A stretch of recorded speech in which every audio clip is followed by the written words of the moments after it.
Hi everyone, welcome back to the Heard Podcast. I hope you had a good mental health awareness month, which was May, and now we're into June. Can you believe it? I don't know where this year is going. And today I wanted to talk about why I'm so outspoken about my struggles and my difficulties and my diagnosis. And I think quite a lot we have a misconception that a diagnosis or something being wrong with you is something to be ashamed of. And for a long time in society that was the case. For example, the mental health movement, where depression and anxiety or bipolar, schizophrenia, borderline personality disorder, autism, and all these things were something you kept behind closed doors. You didn't speak about them outside your four walls of your house. And even then, that was pushing it. Now we live in a world where these things are more talked about, and that's a fabulous thing for society as a whole. But do we think still there is a stigma of, oh, but they've got that, oh, they've got that wrong with them?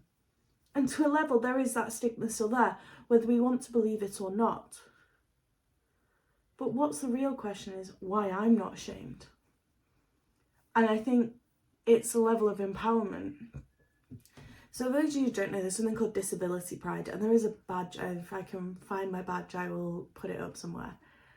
But I am disabled. That's not a dirty word. That is nothing to be ashamed of. It's who I am. I have various medical conditions that mean I have difficulties to do daily tasks for over 6 months. That's nothing to be ashamed about. Because I was born autistic, and because I was born dyslexic, and because life circumstances mean I now have PTSD, and various physical things that happen to me, which means I have chronic pain, why should I be ashamed of that? And I think that's where I want to start this conversation. For so many years, you didn't really hear about neurodiversity until the movement really started to gather speed about 2012. And now people like me come forward and say, hi, my name's Rebecca and I'm autistic. 10 years ago, that was probably not so likely to happen, let alone a diagnosis. But what we're not thinking about is the fact that there is still a stigma around that. So when I say stigma, I was listening to a TikTok the other day and it was, oh what? I don't look autistic, but I don't look like Rain Man or Sheldon Cooper, but hey, and it listed all the things. Diagnostic criteria are changing as us as a society become more aware of the differences between males and females, non-binary, femme, black, Asian, all these things who previously didn't hit diagnostic criteria because it was based off a white male. And I struggled for so many years because I didn't have that diagnosis. I didn't understand myself well enough to say, or give myself grace enough to say, I don't read social situations well, therefore I must give up, therefore there's something wrong with me. I must be thick, I must be stupid, I must be X, Y, Z. And that's not fair on anyone to live their life like that. So for me, having the diagnosis that says you're autistic gives me a level of freedom and empowerment to say, it's okay, I made a mistake in that social situation, I've done my best. And that's all I can ask for.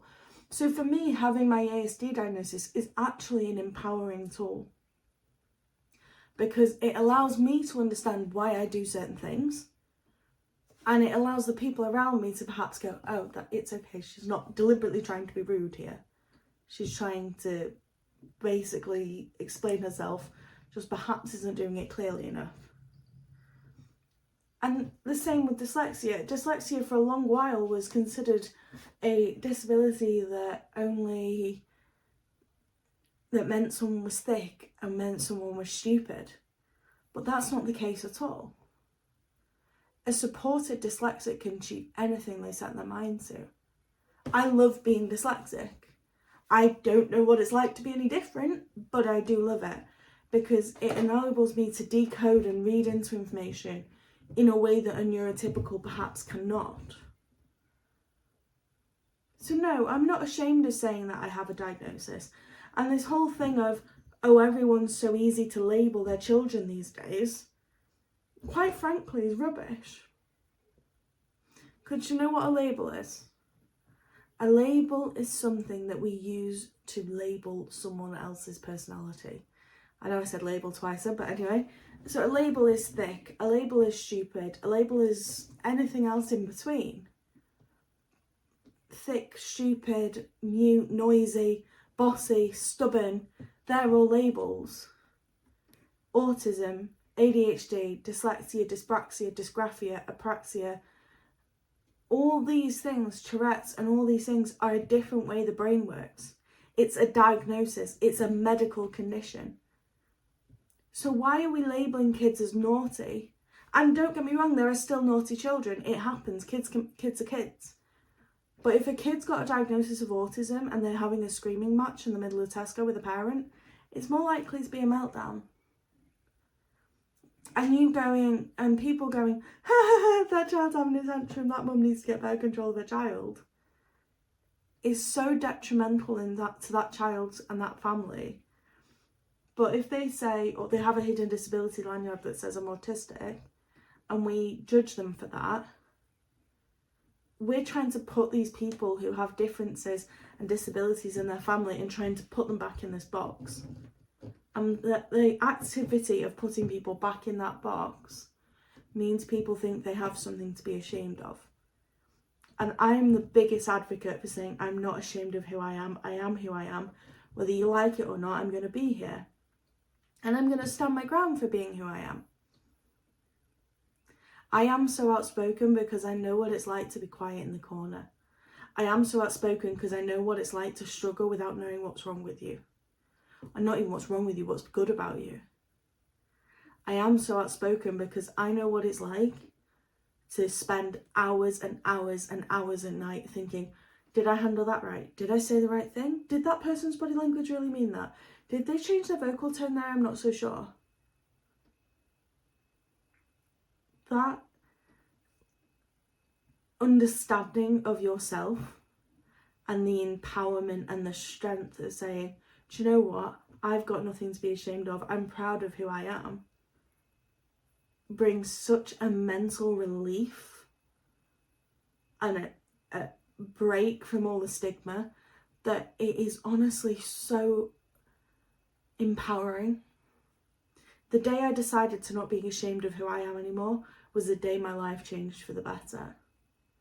So here's my little challenge for you guys this week. So I'm trying to keep the podcast shorter because I tend to do better.